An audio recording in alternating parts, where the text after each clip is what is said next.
watching Accelerate TV. Let's get this party started. So my name's Ian, and I am head of video production here at Accelerate. I take care of videography and editing. My job is to keep Mike in check, and as well to edit and push out the videos every week in a timely manner. I'm Mike, and I'm the face of Accelerate, and I am the mug that you see when you put on our channel. So I bring all the cars because I have some experience in the car industry, I have some contacts, and yeah, pretty much it. My favorite part about the Maybach is the different fragrances. I just love it when these expensive cars give us different types of cologne for us men. Fragrance. Top Gear is a huge influence to me. Just the entertaining and educational car value that you get out of those videos. I've always wanted to be in something like that. So my biggest influence was my dad. He taught me how to drive when I was 10, and because of that, I've been like hooked on cars since. Also, I'm the type of guy that likes to do things that are totally different, out to whack, and being on camera is one of them. Oh my God, this thing is flying. So about 5 years ago, I decided to go out on my own in video production. I started my own video marketing company. And with that, I wanted to build up sort of a portfolio of work. And one of those ways was actually, I met Mike at Audi and we started making YouTube videos.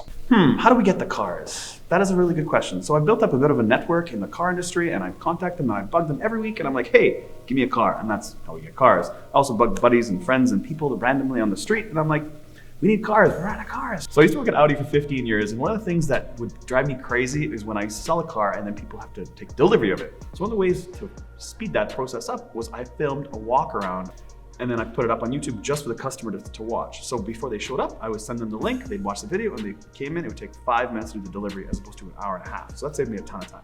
But the problem is that my editing, my video skills totally suck. I talked to a buddy and I said, hey, look, this is what I wanna do. Do you know anybody? And he's like, yeah, my man Ian. So originally, never in my life have I wanted to be an entrepreneur. I always thought I would work within a film agent, like a film production company or some sort of marketing company, just as a employee. Never wanted to be an entrepreneur, but the mutual friend that we spoke about earlier, he led me to leave my 9-to-5 and pursue my passion as a career. So what we find as humans or Canadians or people that work 9-to-5s is they're stuck in their role, and it's hard to break out of that role by doing something that's different.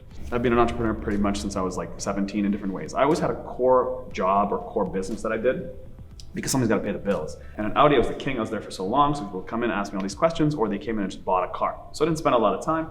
And when I wasn't selling cars, I was on my computer doing all my other side businesses / real businesses that make money. Discipline is a big thing. With YouTube, you have to remain consistent. We post 2 videos a week. If we don't, our channel gets messed up. So just staying up late hours, just making sure the videos get out, it's really helped. And just as it's rewarding to see that comments we get sometimes, like people saying how this entertains them or how they just love coming back to the channel every week to see new videos, even if it helps with their car purchase or even if it's just entertainment. The other thing about YouTube that I really enjoy is the fact that we get comments that are good. I love people hate on me hard because I'm like, the more haters we get, the more views we get, and that's kind of been a real thing. Like, hey, we're actually making either a difference in somebody's life or somebody took the time to actually comment about something that's like totally irrelevant to me, right? But they took the time and effort to actually like hate.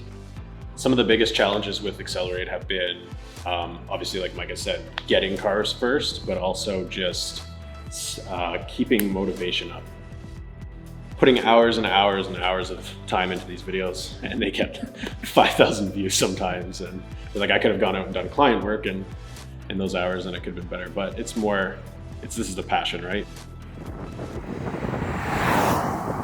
In terms of brands that we work with pretty much every brand, but it really depends on the PR person that gives us cars. In Canada, we get cars last. So this is our biggest, hardest, toughest, most difficult point that we have to deal with. The way the Canadian media works is that writers will get most of the cars first. They've been working with them for, let's call it 10, 15, 20 years. And then these young YouTubers show up and are like, hey, give us cars, we have views. They don't really get that game yet. Some PR guys do, some PR don't. You're gonna fail all the time and you can't give up. You have to just keep kind of pushing forward. So kind of consistency is probably one of the biggest traits that's helped us succeed with Accelerate. You can't compare yourself to other people. You kind of just have to stay in your lane. So you want to make a business out of your passion. Where are you living? If you live with your parents, then you can. But if you have bills to pay, you can't. You gotta do stuff that's hard, difficult, and stuff that you don't want to do until you can get to the point where you can do something with your passion. If you think you're just going to do your passion and that's it, it's not. You got to diversify. You can't just put all your eggs in one basket. I think in terms of like how to be a better entrepreneur, how to sort of get your goals, your dreams, and things that YouTube can do is that you can be creative and there's no boss there. The only boss is the viewer, and the viewer is everywhere. There's 7 billion people on this planet. Out of 7 billion people, you'll get 10 views, and that's all you need. The ultimate goal is freedom and choice and time, and I think that's the most important thing. I'm not forced to come here. I'm doing it because I like to. You got to keep failing and failing, but then eventually you will succeed. So I have that mindset. And yeah, I haven't looked back since. I don't think I could ever do a 9 to 5 again.